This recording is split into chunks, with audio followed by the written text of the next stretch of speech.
সন্ত ৰামপাল মহাৰাজৰ শিষ্য হয় নেকি?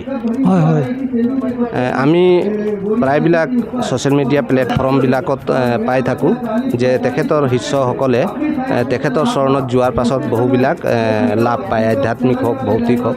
গতিকে আপুনি তেনেকুৱা ধৰণৰ কিবা লাভ পাইছে নেকি? হয়, আপুনি ভাল কথাই সুধিছে।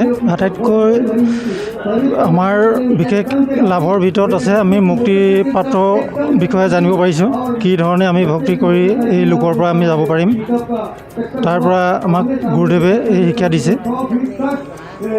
আৰু ইয়াৰ প্ৰথম কথা হ'ল কি, আমি শাৰীৰিক আৰু মানসিকভাৱেও আমি লাভান্বিত হৈছোঁ, যাৰ পৰা আমাৰ ঘৰৰ সকলো সদস্যৰ লগতে নিজেও ভাল ধৰণে চলিব পৰাকৈ আছোঁ।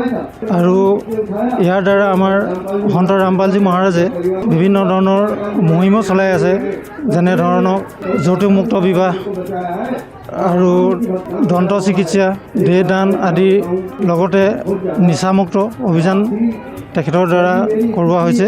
আৰু এতিয়া আকৌ গোটেই বিশ্ববাসীৰ বাবে এটা মুহিম আনিছে, যিটো নেকি শিক্ষা ৰুটি কপৰা আৰু শিক্ষা और मकान हर गरीब को देगा कबीर भगवान।